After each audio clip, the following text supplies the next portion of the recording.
It's great to be here again to take you, our esteemed viewers, through the sentiments brooding in the capital markets this week. I'm Temple Ashaju. Thank you very much for joining us. Markets performance ended unimpressive across most of the segments of trading this week. The challenges in the foreign exchange market, currency controls and FX rate pegging, which continues to weigh down market liquidity, are some of the identified factors. Other drivers for the weak sentiment include the sustained momentum in inflation as a result of the reforms in the energy sector and the impact of high price of imported goods. With 2016 fourth quarter GDP data anticipated in February, further contraction in economic output is also expected owing to a drag in oil production and weak productivity in the non-oil sector. With these economic flaws slowing down investors' confidence in the capital market, some operators have allegedly been caught in market infractions and indiscipline, a development that is consequently changing certain aspects of the oversight functions of the regulators in the market. On Capital Markets this evening, we'll be privileged to listen to an exclusive interview with the Securities and Exchange Commission Chief, Mr. Munir Gwazo, on some of the actions taken to address this growing concern. Let's now take a look at some of the market news we received this week. And we will be starting with another story from the Securities and Exchange Commission. The Securities and Exchange Commission says over 30 billion naira has been paid to investors in the Nigerian capital market from the backlog of unclaimed dividends. In a statement released during the week, the regulator says it will continue to underwrite the cost of e-dividend enrollment in the capital markets to the investing public till 30th of June 2017. According to the Commission, at the expiration of the free registration period, dividend warrants will no longer be issued as it will be replaced with electronic dividend payments. The e-dividend payments platform was introduced as a solution to further reduce unclaimed dividends profile in the Nigerian capital markets. And still on the Commission's activities, a memorandum of understanding to pursue criminal proceedings against individuals at the domestic marketplace has been signed with the EFCC, that is the Economic and Financial Crimes Commission. The SEC says the deal with the anti-graft agency will empower the regulator to proceed with several criminal aspects of multi-billion naira investigations pending against executives and officials of some market institutions that are already suspended from activities. The new SEC-SEC partnership will allow the anti-graft agency make immediate arrest and prosecution of individuals whose concluded case files are sent to it by the Securities and Exchange Commission.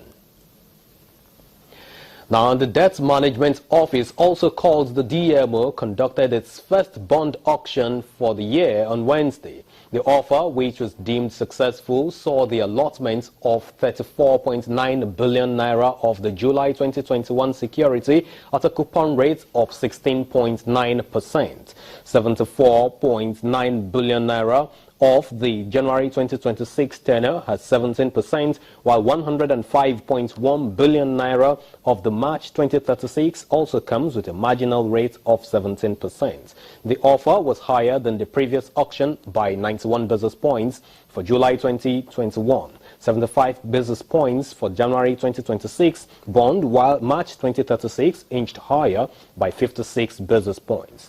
All the instruments witnessed increased participation, with a total oversubscription of 105.1 billion naira. Let's now take a look at the OTCs, the over-the-counter markets, and we'll kick off with the NASD markets, where we have the USI coming in at 626.82 points, appreciating on Friday by 0.63%.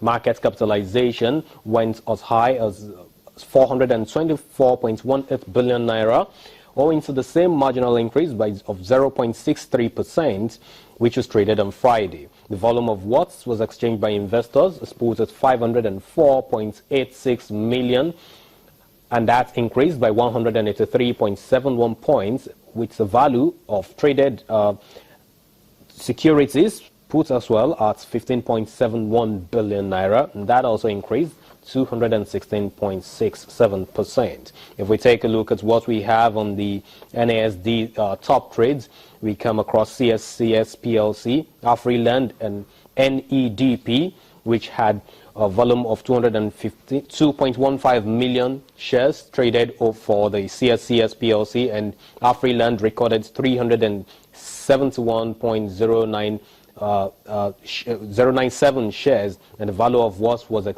exchanged over that security is 1.08 million naira.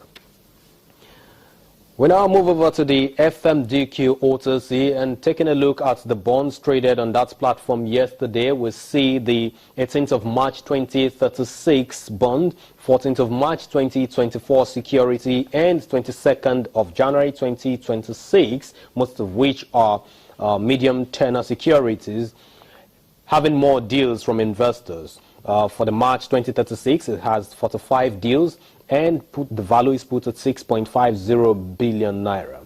The price went as high as 75.35 as against 73.84 in what we had in the previous deal. 18th of March 2020, 14th of March 2024 has 27 deals with 48.70 billion naira value, and the price went as high as 91.55%. Overall, we had total deals of 119, and the total value of all traded on that in that market in terms of bonds is put at 63.10 billion naira. And of course, if we take a look at the Treasury bills side of the market as well, the figures coming up on the screen is what you have there, and that explains the level of mixed sentiments that we had on that side of the market, showing how investors continues to sustain their appetite for the Treasury bills market in that in the Nigerian market. We have the 30th of March 2017 Treasury bill, the 25th of May 2017, and 23rd of March 2017 as some of the ones that attracted investors more in the market. There are 550 deals on the platform yesterday, Friday, with a total value of 1.14 billion naira in that on that side of the market.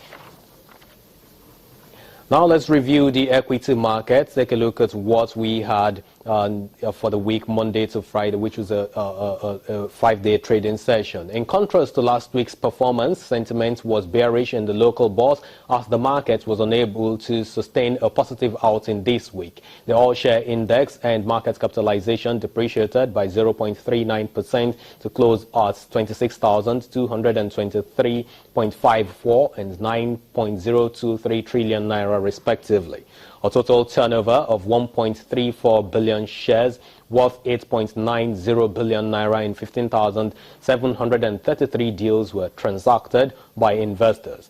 By volume of activities, the financial services industry led the activity chart with 1.107 billion shares, while the conglomerates and consumer goods industries added 74.79 million and 47.60 million shares to the trading activities in the week. Now, 30 equities appreciated in price, while 27 others depreciated. And Continental Reinsurance, Mobil Oil, and Unity Bank led the advances list as Forte Oil, Guinness Nigeria, and Total Oil prices ended in the south.